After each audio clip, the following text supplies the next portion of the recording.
Well, I got to go on record. I did before last season began. He was my pick a year ago, and Steve Holzhausen came out of the bushes and surprised all of us, but I'll go with him again. Cooper did have a couple of good runs. Now, he only ran 7 races last year. That's the maximum number that a driver can compete in without invalidating himself for Rookie of the Year the following season. The reason he pulled out of that rookie race is they'd come into the season with a lot of experimental things on the chassis that they very quickly realized were not going to allow them to run competitively for Rookie of the Year. A driver that we saw for the first time a year ago in ASA competition on your screen right now is a man who has been very successful in the short and intermediate tracks around the country. That's Larry Phillips, particularly here.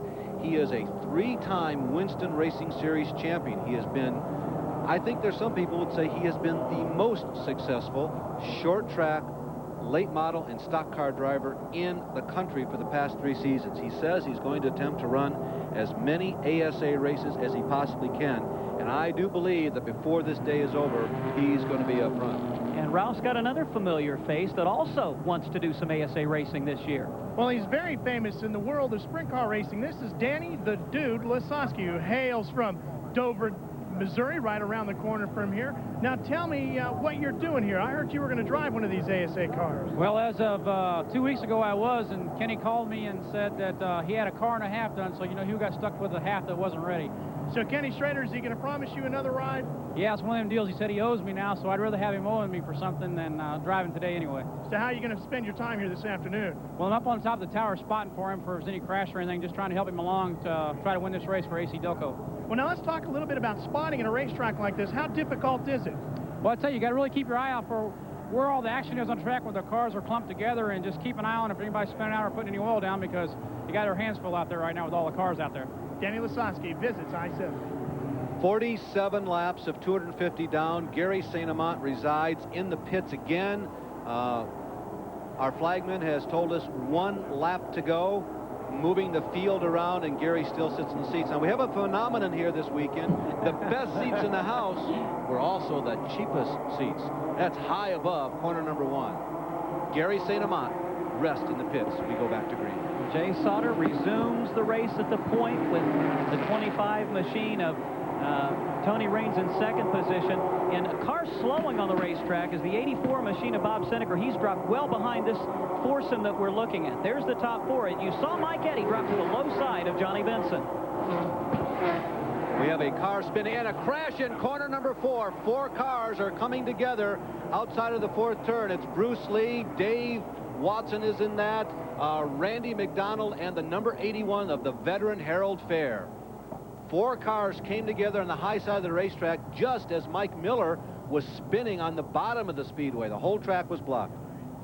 We're taking a look at the Harold Fair automobile. It appears to be the most severely damaged of the bunch. And ironically, Larry, you can see that car sits right in front of those 50-pound styrofoam barriers, but they hit before they even got there. Now, who knows, had Fair made it another 10 or 15 feet, look at this. He might have been okay. Harold Fair with serious damage to the front of that car. Here is one of the most veteran of the veterans in the American Speed Association, Harold Fair.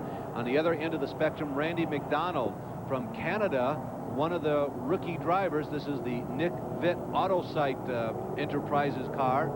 We saw Glenn Allen drive last year, most of the season. And Randy hopes to have a good rookie season in ASA. He actually is a super speedway specialist. He travels to Daytona every February to run down there. But meanwhile, Harold Fair has a very serious set of problems of his own. Great disappointment early for this racing veteran of many seasons of ASA competition. A former ASA Rookie of the Year, has won several events over the last couple of seasons, struggled through 1992. And Todd Forbes is on pit road in car number 07. Now, Forbes almost won at Toledo near the end of the 1992 season. I want to speculate a little bit about that incident. I really believe that Bob Seneker's problems may have been the precipitation of that, because no one expected Bob Seneker to be slow getting off the mark. At first, Glenn Allen Jr. almost drilled him because he had no way of knowing Bob was going to be slowed, and I saw the chain reaction effect moving back through the entire field. And with so many cars, just like it is in every motor race or every situation, the people on the end of the chain, the end of the whip, always get the worst. There is the Seneker automobile as Harold Fair, good news, has climbed out of his race car. There is Harold. And he's got to be disappointed and dejected to start the 1993 racing season this way. But as I started to say, Seneca had changed right side tires, and that may have been an indication that he might have cut a tire down. Todd Forbes stopped for yet another reason. Yeah, more drivers coming in. There's Steve Holtzhausen in the number 78 Lumina. Right behind him is Dennis Vogel. And Canadian Randy McDonald was involved in that fourth turn incident. He's the third car there in line. And old Dave Watson, the man who has moved over from another racing association to rekindle his interest and his endeavors in ASA, is the fourth car there in line. There is Randy McDonald, the number 70 car. Randy, one of the rookies in the Great American Racing season for 1993. Well, we've had 3 fairly serious yellow flags here. No driver injuries. Continue to try and sort all this out, and we'll be back.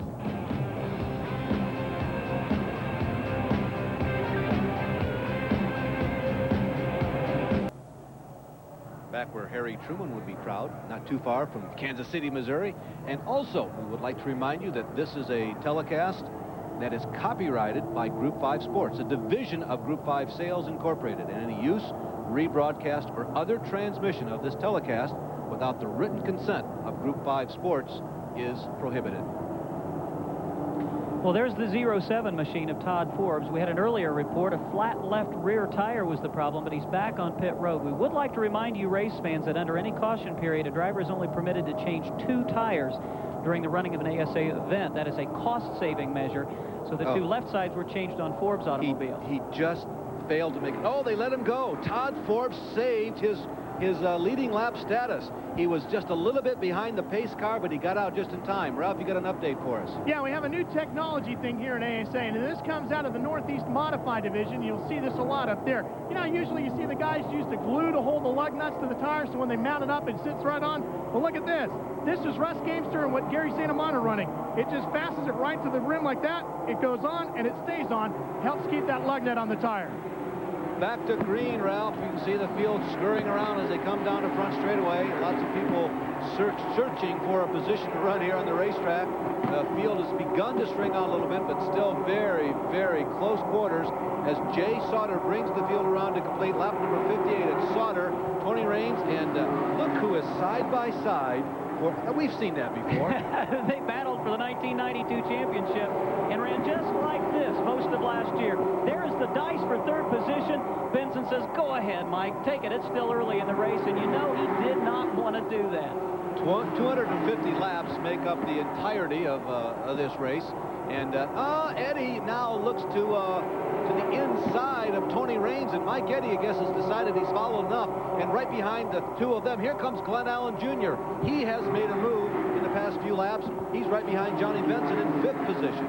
Jay Sauter has the lead. Mike Eddy now challenging. He's in 2nd position. Todd Forbes, we understand, the automobile will not come out of 2nd gear, so he's brought that car back on pit road. And now look at these 2 men in black pulling away from the 3rd place car number 25 of Tony Raines. Jay Sauter Chevrolet. You can tell by the chevron on the side of the car around the number. Mike Eddy in a Pontiac. And Tony Raines, who has made a change of brands. Johnny Benson in a Chevrolet, and the best running Ford at this point is Glenn Allen Jr. He is in 5th right now, challenging to the inside. As we go back and look at Scott Hansen, he has been consistently in the top 10 again all afternoon. That's Hansen, and the best qualifying Ford right behind him, the Ohio driver, number 90, Ken Stauffer. Car number 15, Glenn Allen Jr. in that Quaker State Turbo Blue Ford is on the move. He just went past Tony Raines for 4th position. We were afraid he had an engine problem early, but that car is really flying now as we've got a battle for the lead between Jay Sauter and Mike Eddy.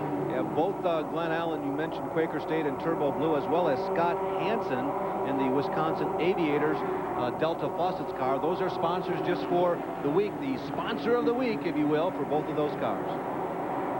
There's the battle for the lead. About 10 car lengths back are the 2 red and white automobiles of Johnny Benson Jr. and Glenn Allen, as once again Sauter and Eddy must weave their way through lap traffic, putting Dave Anspaugh another lap off the pace. Once again, bringing you up to date on hopefully your favorite driver. If you're wondering where he's at, we've pretty much keyed in on the top 5. There's been so much early race action. Behind Stauffer is Larry Phillips, running very comfortably, and I still am very confident that he's going to be a factor in this race. Tom Harrington right behind Phillips in 10th place unofficially. is the number 5 of Jeff Neal, and there he is on the screen. And Jeff Neal has come from deep in the pack. He started in 21st position. He has passed more cars in the top 20 than anybody else. He's now up to 10th position, I believe, as he has, as you mentioned, come from 21st on the starting grid. Now, Jeff, who was so close to winning this race here last year, had to earn his way, Larry, into the starting field in a qualifying race yesterday because he got a very poor time under the electric eye.